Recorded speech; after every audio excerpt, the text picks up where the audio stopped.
한 3주 됐어요. 제가 설교한 지가 벌써. 그래서 다시 한번 우리 리뷰를 하면서 이번에 교회에 대한 이야기를 제가 하고 있는데 리뷰를 잠깐 하고자 합니다. 성전은 아무 곳에나 세워질 수 있는 것이 아니다라고 이야기를 했습니다. 세계에서 가장 성전 건축을 원하는 사람은 이스라엘 사람들이죠. 그럼에도 불구하고 그들이 성전을 건축하지 못하는 것은 성전은 우리가 아무데나 세울 수 있는 것이 아니기 때문입니다. 지금 이스라엘에는 황금돔 사원이라고 해서 이슬람 사원이 예전에 성전이 있던 터에 세워져 있습니다. 그래서 세우고 싶어도 세울 수가 없는 거죠. 그럼 왜 하나님이 그렇게 하셨을까? 거기에는 이유가 있습니다. 자, 성전의 역사를 지난번에 잠깐 이야기했죠. 처음에 시작된 것은 성전이라는 건물이 아니라 성막이라는 텐트로 이루어진, 그래서 이스라엘 백성들이 옮기는 곳마다 함께 옮겨져 갔던 그러한 형태의 성막이었다고 이야기를 했습니다. 그런데 성전을 세우기를 원했던 사람은 다윗이었어요. 다윗은 자기가 큰 왕궁을 짓고 사는데 하나님은 초라한 천막에 있는 것이 자기에게는 되게 하나님께 죄송한 마음이 들어서 다윗이 간절히 원해서 성전을 짓게 됩니다. 그런데 하나님이 그래, 너가 나를 위해 성전을 짓는 것은 내가 원한 건 아니지만 네가 그렇게 하겠다고 하니 그래, 좋아. 그러나 너는 피를 많이 흘려서 안 되고 네 아들이 이 성전을 지을 수 있게 해줄게 라고 해서 솔로몬이 이 성전을 지었죠. 이걸 솔로몬 성전이라고 합니다. 이 솔로몬 성전은 나중에 바벨론 제국에 의해서 파괴가 됩니다. 그리고 나서 이스라엘 백성들이 바벨론의 포로로 끌려갔다가 하나님 말씀에 불순종해서 그런 역사가 비극이 일어나게 됐죠. 그리고 그들이 70년 후에 다시 돌아오죠. 하나님의 약속대로, 예언대로 돌아오게 되는데 그때 첫 번째 이끌었던 사람이 스룹바벨이고요. 그들이 와서 비록 초라하지만 옛날에 비하면 다시 성전을 복원하죠.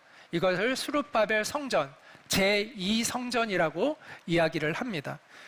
예수님 당시에는 헤롯 대성전인데 이 헤롯이라는 이 왕은 이스라엘 사람들에게 환심을 얻기 위해서 성전을 재건축합니다. 그러니까 새로 지은 것이 아니라 증축을 했어요. 그래서 이것도 제2성전에 속하지 3성전이라고 이야기를 하지 않습니다. 그러나 그 규모나 시설은 어마어마하게 변모를 하게 되죠. 아주 웅장한 그러한 성전을 짓게 됩니다. 돌들이 사람의 키보다 더 컸다고 이야기를 하죠. 무려 84년에 걸쳐서 이 공사가 진행이 됐습니다. 예수님은 이 공사가 거의 끝나갈 그 무렵에 완전히 끝나갈 때는 아니고요. 그 후반기에 예수님이 활동을 하셨습니다. 예수님의 제자들이 이 성전을 보고 그러니까 감탄을 하면서 예수님, 너무 이 성전이 멋지지 않습니까? 웅장하지 않습니까? 라고 할 때 예수님이 이렇게 이야기를 하셨어요. 이 성전이 곧 무너질 것이다. 돌 하나도 남지 않고 다 무너질 것이다. 예수님이 이렇게 말씀을 하셨습니다. 이 예언대로 로마의 티투스 장군이 이스라엘의 반란군을 진입하러 와서 이 성전을 완전히 파괴를 시키게 됩니다. 이 이후로 지금까지 이스라엘은 성전을 건축하지 못하고 있게 된 것이죠.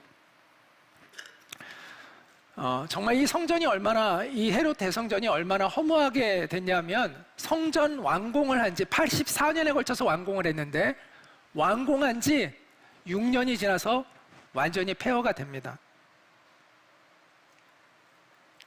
지금은 그 맨 바깥쪽에 있는 성전, 제대로 된 성전도 아닌 그 성전 맨 바깥에 바깥뜰을 막고 있는 그 외벽만 남아있어요. 한 부분만. 그래서 이것을 통곡의 벽이라고 부르죠. 그래서 이스라엘 사람들이 이곳에서 기도하는 모습을 지금도 보게 됩니다. 자, 왜 하나님은 이 성전을 없애버렸을까? 그것을 우리는 예레미야서에서 확인할 수가 있습니다.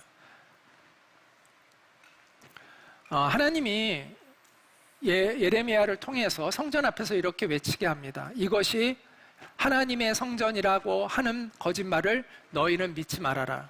하나님은 뭐라고 얘기하냐면 이 성전 안에, 이 말은 어떤 의미냐면 이 성전 안에 나는 갇혀 있지 않다. 내가 이 성전 안에 갇혀 있다고 하는 것은 거짓말이다. 너희들은 그런 말을 믿지 말아라.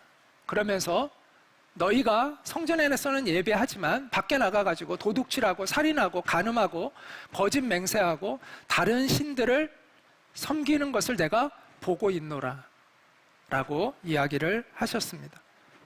여기에 하나님이 성전을 없애버리신 단서가 있어요. 이스라엘 백성들은 하나님을 성전이라는 건물 안에 가두어 두고 밖에 나가면 지들 마음대로 살고자 했던 것이죠. 그래서 하나님은 나는 이 성전 안에 갇혀있는 하나님이 아니라는 것을 분명하게 알려주시기 위하여 성전을 없애버리시고 진정한 성전이 무엇인가에 대해서 우리로 하여금 회복하게 하시기 위하여 그렇게 하셨다라고 생각할 수가 있습니다.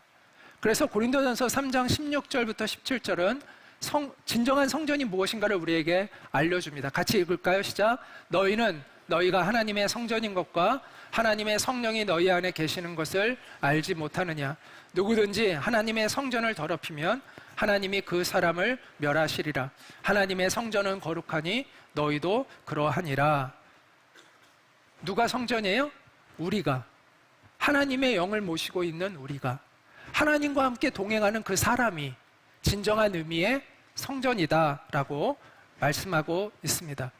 교회를 헬라어로는 에클레시아라고 얘기하는데 에클레시아는 하나님이 구별하여 불러낸 사람들이라는 뜻이에요. 교회는 건물이 아닙니다. 교회는 사람입니다.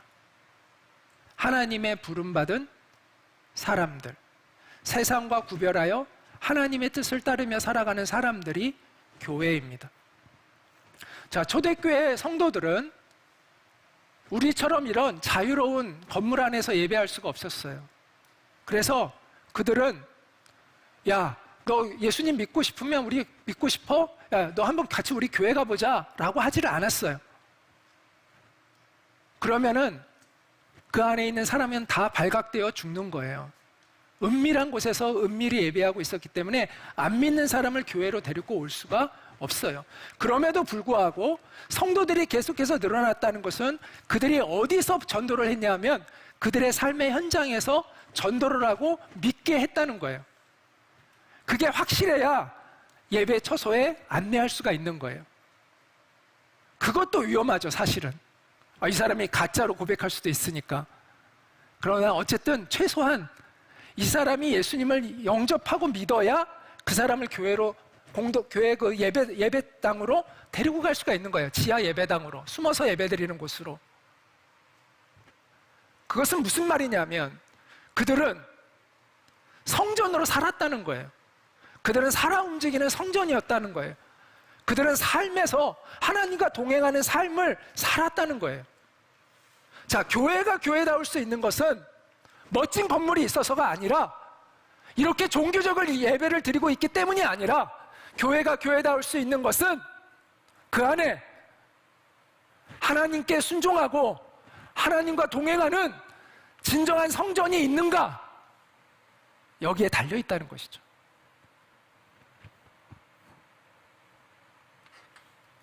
자, 성막이 있기 전에, 성전이 있기 전에는 물론이고 성막이 있기 전부터 하나님을 따르는 사람이 있었습니다. 믿음의 사람 아브라함. 하나님이 그에게 너는 복이 될지라. 너가 축복의 통로가 될 거다라고 말씀하셨습니다. 이게 우리의 사명이죠. 우리가 살아 움직이는 성전이 될 때 우리는 복의 통로가 될 수 있습니다. 우리를 통해서 하나님을 만나는 사람들이 있는 것이죠. 우리는 세상과 접촉점이 되어야 합니다. 그런 삶을 살아가는 사람이 진정한 예수님의 사람인 것이죠. 그런 사람들이 모여서 예배를 드릴 때 그 예배가 생명력 있는 예배가 되고 그런 사람들이 모여 있을 때 그 공동체가 진정으로 교회다운 공동체가 될 수 있는 것입니다. 자, 그래서 오늘은 이제 사람의 회복이라는 제목으로 여러분과 이야기를 하고자 합니다. 지금 교회의 회복에 대한 이야기를 했습니다. 그런데 교회의 회복은 사람의 회복에서 출발한다는 것을 우리가 알게 됩니다. 교회는 다시 한번 얘기하지만 건물도 아니고 체계화된 어떤 조직도 아닙니다. 예수님을 주님으로 고백하고 예수님을 따르는 사람들, 그들의 공동체, 이것을 교회라고 이야기를 합니다. 따라서 교회의 회복은 사람됨의 회복에 있다라고 이야기할 수 있습니다. 자, 우리가 흔히 인간성, 사람됨이라고 얘기하면 휴머니즘을 생각합니다. 자, 휴머니스트들, 오늘날의 휴머니즘은 원래 사실은 세속적 휴머니즘이 있고 기독교적 휴머니즘이 있어요. 자, 세속적 휴머니즘은 뭐냐면 인간 스스로 인간을 높이는 거예요.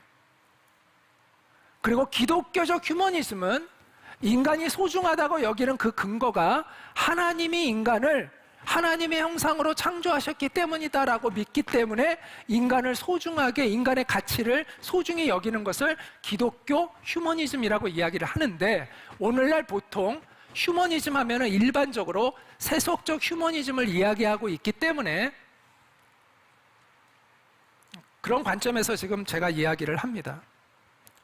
휴머니스트들이 오늘날 하나님 없는 인간성을 논합니다. 그러나 그것은 허상입니다. 하나님이 계시지 않는다면 우리와 동물은 다를 바가 없습니다. 하나님이 인간을 하나님의 형상으로 창조하지 않았다면 인간의 가치가 동물의 가치보다 더 가치 있다고 말할 수 없습니다. 우리가 우연에 의해서 이렇게 인간이 발달한 생물체에 불과하다면 우리 자체가 무슨 존엄성이 어디 있습니까? 사실 하나님이 없으면 인간됨이라는 것은 없는 거예요. 그래서 저는 하나님이 없는 휴머니즘은 허구다라고 생각을 합니다. 자, 물건을 만들 때 목적이 있습니다. 이것도 목적이 있어요. 그래서 이거를 사면 사용 설명서가 나옵니다. 그 사용 설명서대로 그 물건을 써야 그 물건이 제대로 된 기능을 발휘하고 그 목적을 충분히 발휘합니다. 그렇지 않으면 망가질 수가 있죠. 자, 하나님이 우리를 만드시고 우리와 같은 하나님의 형상을 만드시고 그냥 아무런 사용 설명서 없이 그냥 툭 던져놓진 않으셨을 거 아니에요. 우리가 좋은 물건을 만들수록 사용 설명서를 잘 만들겠죠. 더 애써서. 뭐 이런 간단한 거야 뭐 사용 설명서 우리가 보지도 않잖아요. 그러나 아주 중요한 물건은 사용 설명서를 꼼꼼히 읽습니다. 하나님이 우리에게 주신 사용 설명서가 바로 성경이죠.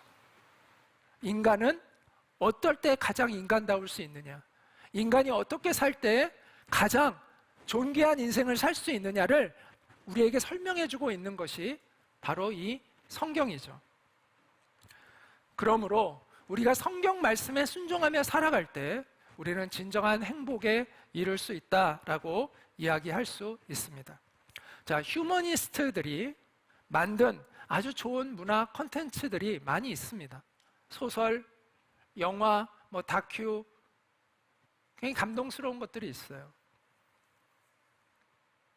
뭐 이런 영화들이 휴머니스트들이 휴머니즘을 고취시키는 그러한 영화들이죠.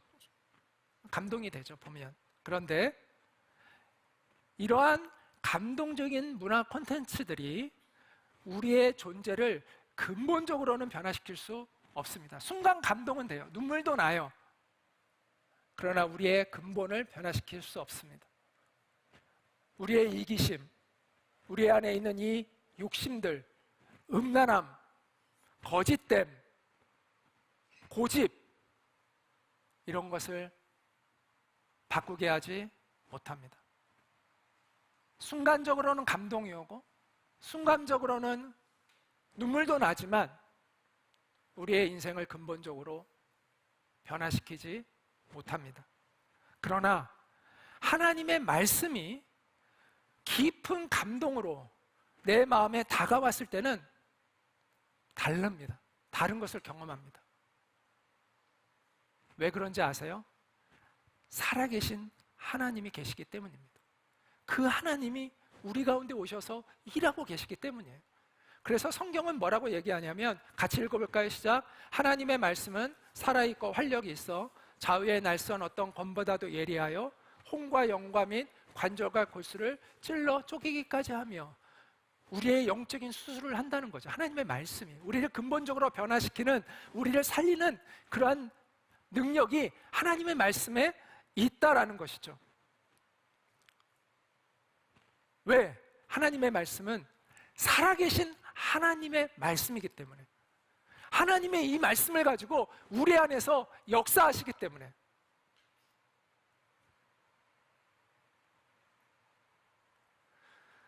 그래서 하나님은요, 하나님의 말씀으로 우리의 인간됨을 회복시켜 가십니다. 아담이 처음 창조되었을 때 아담의 뜻이 혹시 뭔지 아세요? 사람이라는 뜻이에요. 아담 자체가. 그래서 아담은 사람을 얘기하는 거예요. 사람을 대표하는 거예요. 그런데 아담이 사람됨을 상실하게 됩니다. 하나님의 말씀을 어김으로 상실하게 돼요. 그래서 선악과는 제가 늘 강조하죠. 내 위에 하나님이 계시다는 걸 알려주는 나무예요. 선악과마저 없으면 자기가 주인인 줄 알아. 그런데 선악과가 있으므로 인간은 내 위에 하나님이 있다는 걸 아는 거죠. 왜? 내 마음대로 못하는 것이 있으니까 내 위에 누군가의 권위자, 하나님이 계시다는 걸 알게 되는 거죠. 그런데 아담이 교만한 마음이 들어서 내가 하나님처럼 되려고 그걸 따먹은 거죠. 이게 바로 죄의 본질입니다. 성경에서 이야기하는. 그래서 인간의 인간됨은 이걸 회복하는 것에 있어요. 내 위에 하나님이 계시다는 것을 알게 되고, 그 하나님이 계시다는 것을 인정하며 사는 것에 인간의 인간됨이 나오는 거예요. 그래서 선악과는 인간의 인간됨을 지켜주는 나무였던 것입니다. 그런데 그것을 따먹었을 때, 인간됨을 상실했을 때 하나님이 아담에게 오셔서 여호와 하나님이 아담을 부르시며 아담아 아담아 부르셨다는 것이죠. 그러면서 네가 어디 있느냐라고 부르셨대요. 제가 성경을 읽다가 이 말씀을 깨닫고, 제가 이 앞에서 이야기한 이 내용을 깨닫고 제가 이런 생각이 들었어요. 아담아 아담아 네가 어디 있느냐라는 이 말씀은 하나님의 이런 탄식이라는 거죠. 내가 만든 사람은 사라졌구나. 내가 만든 그 사람다운 사람이 없어졌구나 라는 그 하나님의 탄식처럼 들리더라고요. 아담은 더 이상 하나님이 창조하신 그 사람이 아니었습니다. 그런데 성경은 이 첫 아담의 이야기로 끝나지 않고 두 아담에 관한 이야기를 해줍니다. 첫 아담은 타락해서 하나님으로부터 우리를 멀어지게 만들었는데 또 다른 아담이 왔다는 거예요. 그 또 다른 아담을 성경은 마지막 아담이라고 알려주고, 그 마지막 아담이 예수 그리스도라고 알려줍니다. 성경의 첫사람 아담은 산 존재가 되었다라고 쓰여 있으나 마지막 아담인 그리스도는 생명을 주시는 영이 되었습니다. 여기서 첫사람 아담은 산 존재가 되었다라는 것은 창세기 1장에 하나님이 호흡을 불어넣으실 때 인간이 살아 움직이는 사람이 되었다라는 말씀이 나오거든요. 그 얘기를 하는 거예요. 생명이 주어졌다는 것이죠. 그러나 이 영적인 생명이 죄로 인하여 잃게 된 거죠. 그런데 마지막 아담인 그리스도는 생명을 주시는 영이 되었다라고 이야기를 합니다. 첫 아담의 죄로 모든 사람이 죽은 것 같이 마지막 아담인 그리스도로 모든 사람이 다시 살게 될 것이다 라고 이야기를 해줍니다. 첫사람 아담이 지은 죄로 죽음이 사람을 지배하였으나 하나님의 풍성한 은혜와 의의 선물을 받는 모든 사람들은 우리를 포함해서 그들은 마지막 아담이신 한 분 예수님을 통해 생명을 얻게 되었습니다. 이렇게 성경은 이야기해주고 있어요.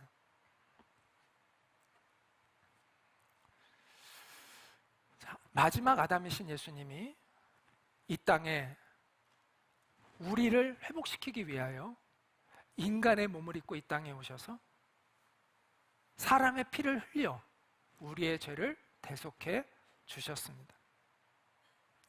그것은 우리를 하나님이 원래 창조하신 본래의 모습으로 우리를 회복시키기 위한 것이 예수님의 목적이었다라는 것이죠. 그리고 부활을 통해서 예수 그리스도로 말미암아 하나님의 형상을 회복한 사람은 그 본래 하나님이 창조하신 대로 영원한 생명을 얻게 될 것을 보여주신 거예요, 부활이.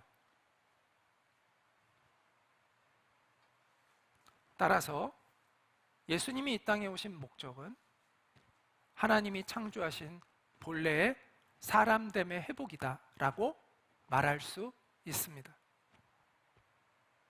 본래의 그 온전한 사람, 본래의 인간이 누리고 있었던 그 영광, 그것을 회복하기 위한 것이 예수님의 목적이었다라고 이야기할 수가 있어요. 그런 의미에서 우리가 예수님을 믿고 따르고 닮아간다는 것은 온전한 사람의 회복을 이루어가는 것을 의미합니다. 그게 오늘 본문 에베소서 4장 13절이 하고 있는 이야기예요. 같이 한번 읽겠습니다. 시작.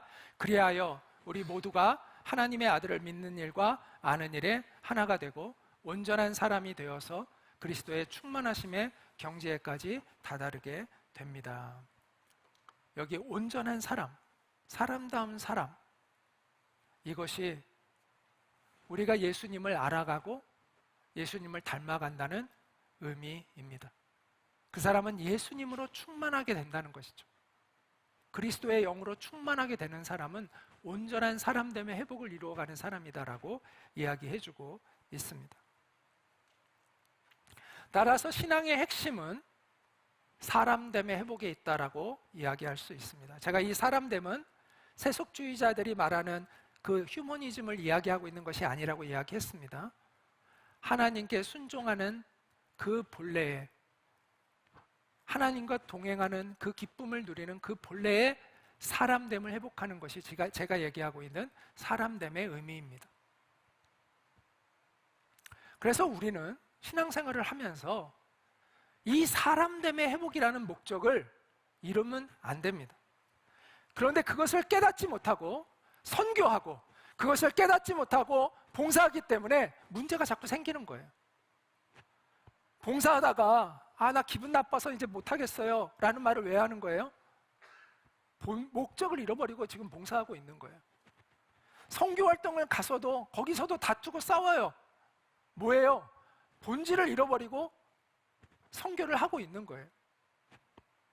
찬양팀으로 예배를 섬기면서도 왜 솔로는 너만 하냐 막 이러면서 싸워요. 본질을 잃어버리고 있는 것이죠.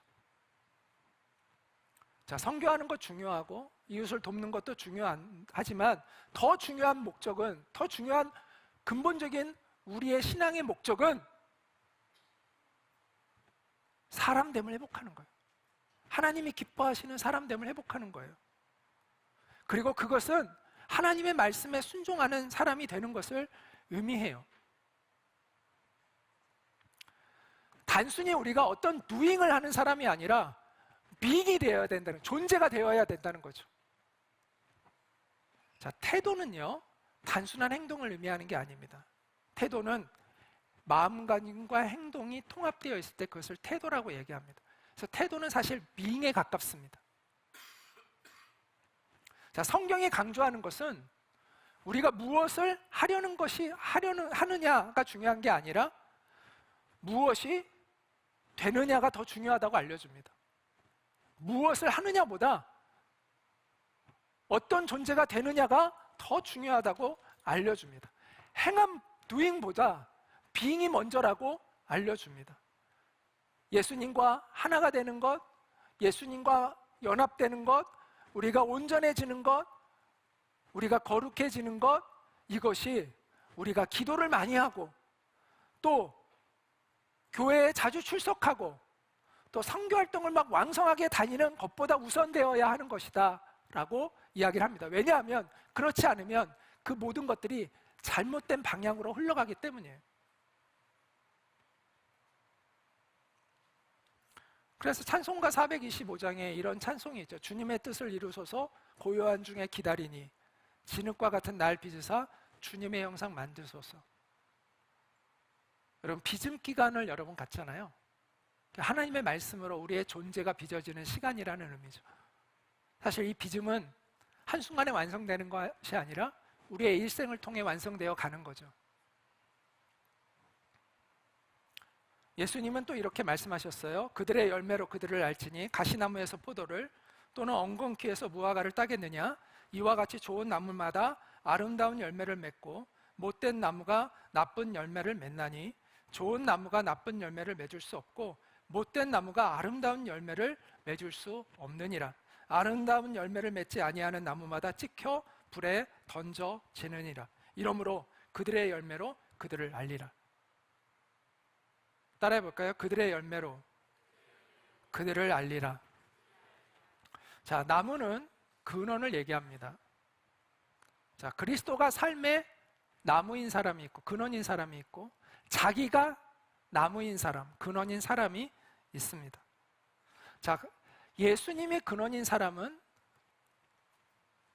성령의 열매를 맺을 것이고 사람이 근원인 사람은 자기의 욕망의 열매를 맺어 가겠죠. 사과나무, 저는 농사에 굉장히 문외한이에요, 사실. 예. 그래서 제가 잘은 모르지만 비슷한 나무가 뭐가 있어? 라고 쳐봤어요. 그랬더니 사과나무와 배나무가 비슷하대요. 또 귤나무와 오렌지나무가 비슷하대요. 저 같은 사람이 배나무인지 사과나무인지를 저는 모를 것 같아요. 그냥 보면은. 근데 나중에는 알겠지. 아, 여기서 사과 열매가 맺히면 이거 사과 열매가 사과나무였네.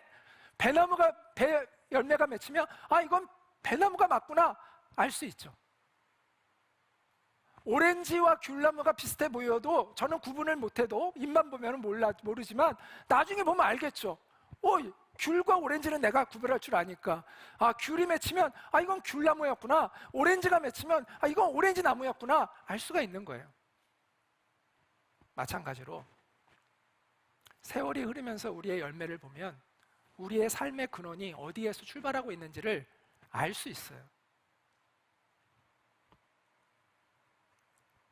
두 사람이 보기에 똑같은 행동을 할 수 있어요.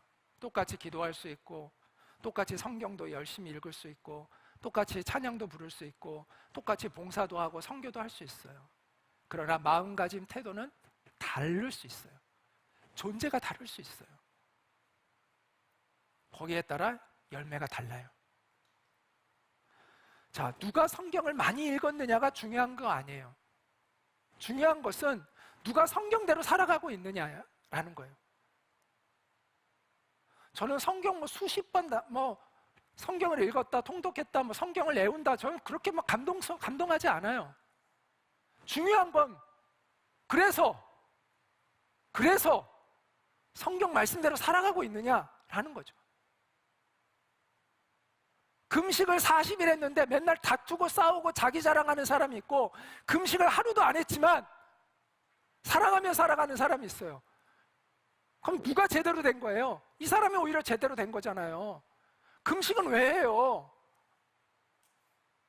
사랑하기 위해서, 그런 존재가 되기 위해서 하는 거죠. 얼마나 많이 금식했느냐가 중요한 게 아니라 얼마나 이 사람이 사랑하며 사느냐가 중요한 거죠. 만약 그러지도 못했는데 금식을 했다, 그게 창피한 거죠. 40일이나 금식했으면서도 다투고 싸우고 금식도 안 한 사람들이 하지 않는 그런 짓을 행하고 더 부끄러운 거 아니에요? 중요한 건 본질은 얼마나 많은 행위를 했느냐가 아니라 내 삶의 주인이 누구인가? 그것을 나는 증명하고 살고 있느냐? 그러기 위해서 그게 안 되니까 우리가 기도하고 말씀 보고 그러는 것이지. 본질은 여기 있다는 거죠. 존재. 자, 그렇다고 해서 제가 뭐 성경 읽는 게 필요 없다, 금식하는 게 필요 없다, 이건 아닙니다. 그렇게 오해하면 안 되죠. 중요한 건 목적을 알고 해야 된다는 거예요. 왜 제가 얘기하죠. 기도는 내 뜻을 이루기 위한 게 아니라니까요. 하나님의 뜻을 이루기 위한 게 기도예요. 그러니까 목적을 알고 기도해야 되는 거예요. 성경은 왜 열심히 읽어야 되는 거예요? 그 말씀대로 살기 위해서, 하나님의 마음을 이해하기 위해서, 하나님의 경륜과 섭리를 이해하고 내 삶을 거기에 맞추기 위해서 성경을 읽는 것이죠. 목적을 알고 해야 된다는 거예요. 그래서 순서가 바르게 진행이 돼야 돼요.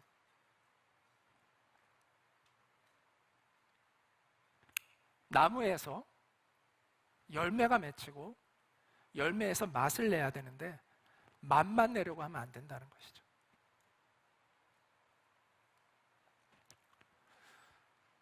자, 과실나무가, 사과나무가 사과가 안 맺혀요? 의미 없습니다. 근데 사과가 썩었어. 사과 맛이 안 나. 먹어도 아무런 맛도 모르겠어. 의미 없습니다. 결국은 맛을 내야 되는데 제대로 된 맛을 내려면 나무에서부터 열매에서 맛이 나와야 된다라는 거예요.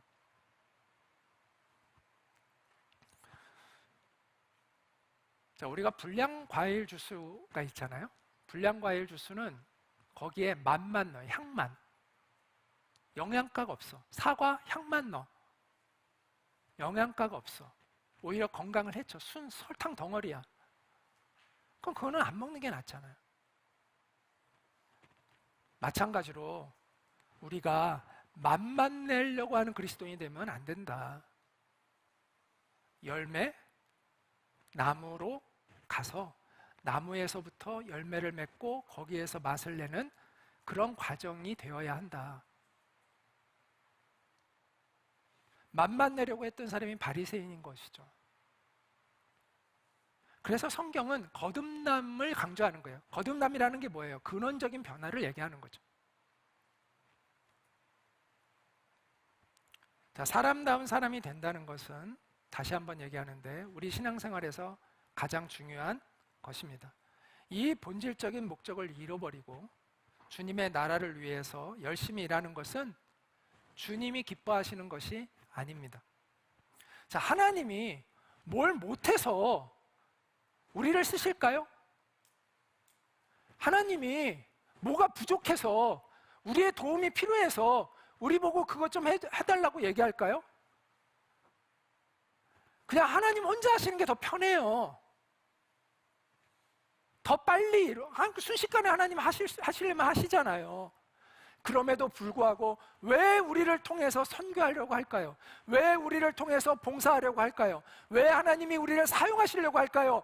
누구를 위해서? 우리를 온전한 사람으로 성장시키기 위해서 그렇게 하시는 거예요. 우리를 빚어주시기 위해서 그러시는 거예요. 그래서 나를 통해서 일하시는 거예요. 자, 웨스트민스터 대성당의 지하 묘지에 한 영국 성공회 주교의 무덤에 이런 글이 쓰여 있다고 합니다. 내가 젊고 자유로워서 상상력에 한계가 없을 때 나는 세상을 변화시키겠다는 꿈을 가졌었다. 좀 더 나이가 들고 지혜를 얻었을 때 나는 세상이 변하지 않으리라는 걸 알았다. 그래서 내 시야를 약간 좁혀 내가 살고 있는 나라를 변화시키겠다고 결심했다. 그러나 그건 역시 불가능한 일이었다. 황혼의 나이가 되었을 때 나는 마지막 시도로 나와 가장 가까운 내 가족을 변화시키겠다고 마음을 정했다. 그러나 아무도 달라지지 않았다. 이제 죽음을 맞이하기 위해 누운 자리에서 나는 문득 깨달았다. 만일 내가 내 자신을 먼저 변화시켰더라면 그것을 보고 내 가족이 변화되었을 것을, 또한 그것에 용기를 얻어 내 나라를 더 좋은 곳으로 바꿀 수 있었을 것을, 그리고 누가 아는가? 세상까지도 변화되었을지. 교회는 세상을 변화시키는 공동체입니다. 그러기 위해서는 교회가 먼저 변해야 됩니다. 그리고 교회가 변하려면 이 안에 있는 사람들이 변해야 됩니다. 교회의 회복은 내 마음의 가장 깊은 곳, 내 마음에 있는 지성소, 그 가장 깊은 곳, 거기에서부터의 변화가 일어나야 진정한 변화가 일어나는 것이죠. 주님께서는 이렇게 말씀하셨어요. 같이 읽겠습니다. 시작. 나는 포도나무요 너희는 가지라. 그가 내 안에 내가 그 안에 거하면 사람이 열매를 많이 맺나니. 아까 이야기한 대로 포도나무에 붙어있는 가지에서는 자연스럽게 포도 열매가 맺히듯이 우리가 주님과 하나 되면 자연스럽게 우리 안에 주님의 열매를 맺어가게 될 것입니다. 사역보다 중요한 것은 내 존재입니다. 내가 변화되지 않은 채 마구잡이로 하는 사역은요, 오히려 일을 망칩니다. 하나님의 일을 망쳐요. 그리고 그런 사역은 겉으로는 화려하게 보일지 모르지만 선한 열매가 맺혀지지 않습니다. 그래서 우리는 우리의 속사람이 변화되는 것에서 출발해야 돼요. 그렇다고 해서 자, 내가 속사람이 다 변할 때까지 기다리면 그것도 답은 아니에요. 그럼 우리는 아무도 사역을 못 할 거예요. 내가 완성된 다음에 내가 뭔가 사역을 하려고 한다면 사역이 안 되죠. 그럼 못 하죠. 완전히 완성이 되는 게 언제겠어요? 그럼 평생의 작업인데. 근데 제가 아까 얘기했죠. 내가 이 일을 사역을 해야 돼요. 그리스도인이 선교도 안 하고 봉사도 하고 성경도 안 읽고 기도도 안 읽는다. 그 사람이 어떻게 그리스도인일 수 있겠어요? 당연히 해야죠. 그런데 그 행하는 것의 목적을 알고 행해야 된다는 거예요. 내가 이 과정을 통해서 하나님이 나에게 가장 원하시는 것은 내 속사람이 성장해 가는 것을 하나님이 원하고 계시다는 것을 알면서 그 일을 해야 된다는 거예요. 하나님의 마음을 생각하면서 내가 어떤 마음으로 이 일을 해야 될지를 하나님께 물어가면서 내 자신을 하나님의 말씀으로 돌아보면서 그 일을 해야 되는 거죠. 또 여러분, 필리핀이 이제 선교 사역을 준비하고 있을 거라고 생각합니다. 흉내만 내고 맛만 내는 여러분이 아니라 정말 하나님과 함께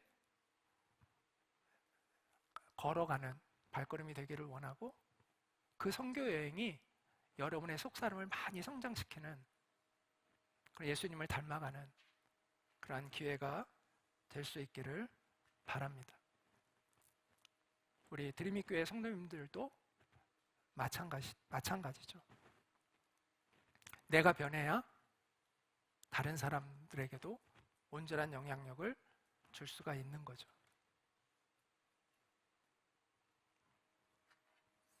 부디 하나님의 말씀으로 속사람의 회복이 일어날 수 있기를 축복합니다. 그래서 여러분의 인생 가운데, 또 여러분의 사역 가운데, 여러분의 선교 가운데, 여러분의 섬김 가운데 주님의 열매가 풍성하게 맺혀질 수 있기를 축복합니다. 우리 같이 잠시 기도하도록 하겠습니다. 우리를 회복시키기 위하여 이 땅에 오신 우리 예수 그리스도께 감사했으면 좋겠습니다. 이제 성탄을 앞두고 있는데 예수님이 이 땅에 오신 그 목적이 무엇인가를 다시 한번 오늘 이 사람됨의 회복이라는 관점에서 우리가 한번 생각해 보면서 주님 앞에 감사했으면 좋겠고요. 주님, 내가 정말 주님을 닮아가는 사람이 되기를 원합니다. 그래서 주님이 기뻐하시는 열매를 맺을 수 있는 그런 존재가 되어지기를 원합니다. 주님께서 도와주십시오. 주님을 알아가는 큰 기쁨, 인격적으로 주님을 알아가는 그 기쁨을 가질 수 있도록, 누릴 수 있도록 도와주십시오. 그래서 내 안에 영적인 성장이, 변화가 일어날 수 있게 도와주십시오라고 우리 같이 기도하도록 하겠습니다. 네, 기도하겠습니다. 은혜로우신 하나님, 오늘도 우리에게 말씀하시는 주님께 감사를 드립니다. 하나님의 그 거룩하신 음성 앞에 우리가 겸손하게 나아가 주님의 뜻을 받들고 주님의 말씀 안에서 우리의 영혼이 성장하는 우리가 되어지기를 원하고 소망합니다. 맘만 내는 그리스도인이 아니라 하나님, 우리의 근원이 정말 변화되어서 우리 주님과 동행하는 삶을 살아갈 수 있는 우리가 되어질 수 있도록 주님께서 은총을 베풀어 주시기를 간절히 원하고 기도합니다. 주님을 닮아갈 수 있는 우리가 되어질 수 있도록 은혜를 베풀어 주시옵소서.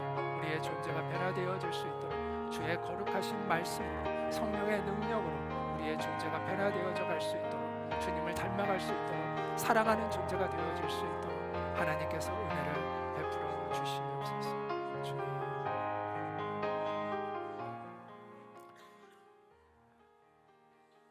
예수님, 우리를 온전히 회복시키기 위하여 이 땅에 오셔서 우리를 위한 피를 흘려주시고 우리를 하나님의 형상으로 회복시켜 주신 그 은혜에 감사를 드립니다.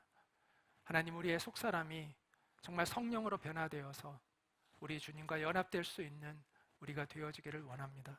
온전한 사람으로 회복되어져서 우리가 하는 그 행위가 하나님, 우리의 욕망을 이루는 행위가 아니라 하나님의 뜻을 이루는 그러한 진실한 행위가 될 수 있게 하시고 하나님이 기뻐하시는 열매들을 맺어갈 수 있는 우리가 되어지게 하여 주시기를 간절히 기도합니다. 하나님, 우리의 선교 여행을 주님 앞에 올려드립니다. 이 여행을 통해서 우리의 속사람이 더욱더 성장해가고 주님을 알아가는 큰 기쁨이 우리 가운데 있도록 도와주시옵소서. 그리고 하나님, 우리 드림이 교회 성도님들이 살아가는 그 삶의 자리에서 주님의 사람으로 성장하고 주님의 사람으로 살아갈 수 있게 도와주셔서 그곳에 복음의 향기를 뿜어낼 수 있게 하시고 복음의 영향력을 흘려보낼 수 있는 우리 성도님들이 될 수 있도록 은혜를 베풀어 주시옵소서.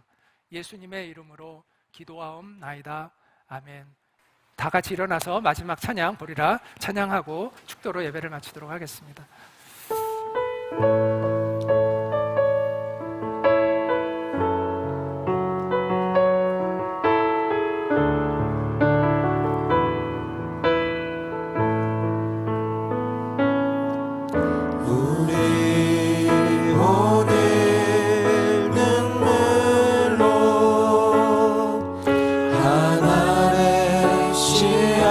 심는다. 꿈꿀 수 없어 무너진 가슴에 저들의 푸른 꿈 다시 돌아나도록 우리 함께 땀 흘려 소망의 길을 만든다. 내일로 가는 길을 찾지 못했던 저들 노래하며 달려갈 그 길, 그날에 우리 보리라. 새벽 이슬 같은 저들 일어나 뜨거운 가슴 사랑의 손으로 이 땅 치유하며 행진할 때 오래 황폐하였던 이 땅 어디서나 순결한 꽃들 피어나고 푸른 위에 나무가 가득한 세상 우리 함께 보리라.